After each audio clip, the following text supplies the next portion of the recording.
La mer au loin, le ciel au large, notre Ulysse louvoie sur le pont. Il lève les yeux au ciel, délaçant ses cheveux. Des nuages cumulés cumulent en naufrage, sans humus ni patrie fleurissent leurs pâturages. La plage appelle déjà les marins assoiffés de denrées et ripailles et de fracas infâmes. S'y accoste tyran, s'y échoue tyran d'eau. Tant accro aux fumées métalliques vautours sots, ils tirent sans cesse le fer, loin d'être rassasiés. Loin d'en être affligés si d'un sépulcre est né leur bas instinct sans cesse ravivé quand ils feulent, pour moi ces tristes cires sont victimes et bien veulent. Les armes, le sang, le vacarme, les lames rutilantes tranchant la chair à vif, les larmes si brûlantes qu'elles sillonnent sur les joues des tranchées crépitantes. L'odeur, nauséabonde, infecte, les cimiers de l'enfer s'agitent avec le vent qui déverse son fiel dans sa gorge aride. La guerre, crue, implacable.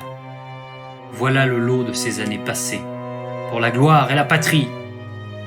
La patrie, cette terre familière où s'épanouissent aussi bien de luxuriants vergers, aux fruits si exquis qu'ils vous feraient chuter du jardin, que pourrissent les cœurs de quelques serpents sots honnis par leurs désirs sournois, insipides et sans scrupules. Notre bonhomme aspire au repos, et c'est en ruminant ses pensées noires, sans aucun doute, qu'il voit pour la première fois une terre à l'horizon. Depuis son départ des champs de bataille en asphalte, il s'interroge. Quelle est la destination des autres qui l'accompagnent ?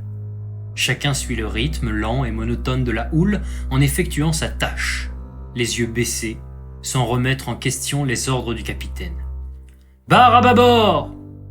Barre à tribord ! Maintenez le cap ! Terre en vue ! Accostons, camarades !»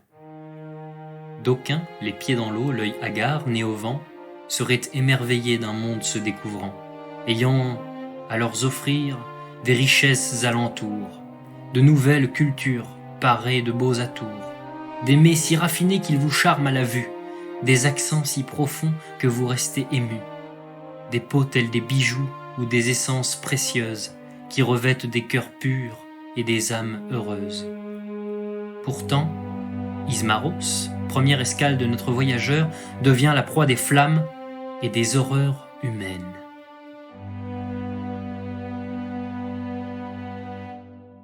Les mains poisseuses, glissantes, l'œil hagard, peur au ventre, dans la foule en tumulte, un monde se déchirant, voit piller ses ressources, saccager ses ruelles.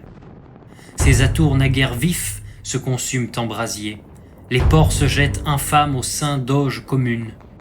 Les voix qui ressurgissent exhalent la terreur. Tous, toutes se dévorent, tous réduits en lambeaux. Les cœurs s'assombrissent avec le ciel qui pleure. Ulysse y voit une révélation. En chacun se cache une soif inextinguible de violence. En lui aussi, sans nul doute. Quand les volutes épaisses qui embrumaient sa tête se dispersent enfin, il est à nouveau sur la mer, en direction d'autres leçons, d'autres vérités crues à apprendre. Mais pour l'heure, chacun a regagné sa place. Chacun effectue sa tâche, les yeux baissés, sans remettre en question les ordres du capitaine.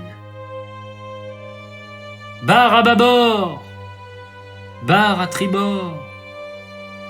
Maintenez le cap